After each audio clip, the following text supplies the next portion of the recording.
Welcome to Module 2 presentation, a little bit about pronouns. Today we're going to be talking just a little bit about pronouns and why pronoun agreement matters. So just like subject-verb agreement, pronoun antecedent agreement matters. Pronoun obviously is a word that replaces a noun, and the antecedent, that term refers to the noun that is being replaced. Most of the time we think about pronouns, we think about personal pronouns like I, you, him, her, me. Pronoun antecedent agreement matters not just because of rules. A lot of students have the idea that pronoun agreement rules or subject-verb agreement rules are just kind of there to trip you up or to create problems. But in reality, the reason that agreement matters is because unclear references can cause a lot of confusion for readers. And I'll give some examples. First example, a student must bring their books to class.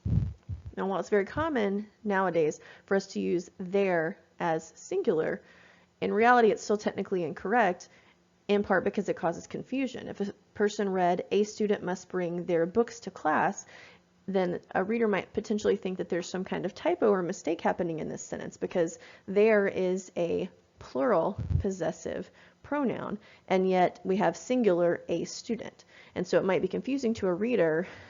A reader might be thinking, how many people are doing this action in this sentence? Is it one or is it more than one? And it causes some confusion. That's unclear agreement. It's also can be a problem to have unclear pronoun reference. This can also cause a lot of confusion.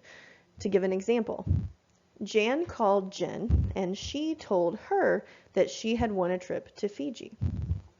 This sentence has lots of unclear pronoun reference because we can't tell who is she, who is her, and who is she. There are many different possibilities for this sentence. Jan could have called Jen and said, hey, I won a trip to Fiji. Or Jan could have called Jen and Jan could have said, hey Jen, you won a trip to Fiji. There's no way to tell with these she, her, she happening in the second half of the sentence which woman we're talking about. This is what I mean by unclear pronoun reference, and it obviously causes tons of confusion. To give one other kind of more in-depth look at a particular cause of confusion about pronouns for students, we're going to talk for just a minute about an old debate, which is I versus me. A lot of students don't know when to use I versus me. A lot of people are not clear whether one should say my brother and I or my brother and me, and it's always a source of confusion. So just a few things to clarify. I is a subject pronoun, so it should be used if it's the subject of a sentence or if it's performing the action, is another way to say that. And this is true also when it's part of a compound subject, two people. An example, Jason and I ate some crawfish on Monday. In this case, Jason and I is a compound subject. Both of those, both the pronoun and the noun, are working together doing the action. So this is a correctly used subject pronoun, I. One good test to see if you've done this correctly is to remove the rest of the compound subject. If you took Jason out of the equation and said, I ate some crawfish, that sounds correct, which means that you've chosen the right pronoun.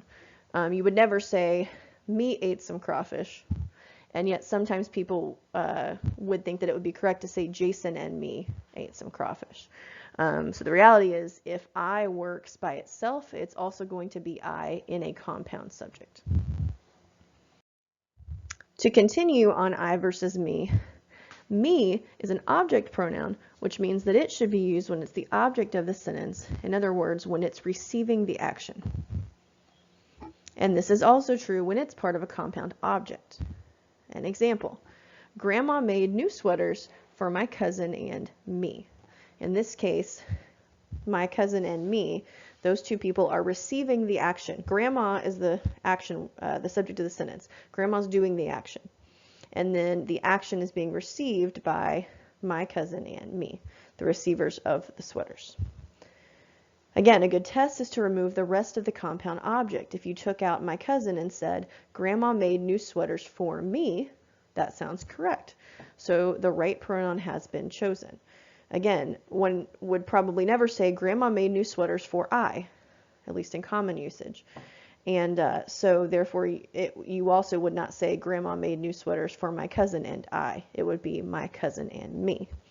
So hopefully that is managed to clear up a little bit of confusion if you've had any confusion about I versus me.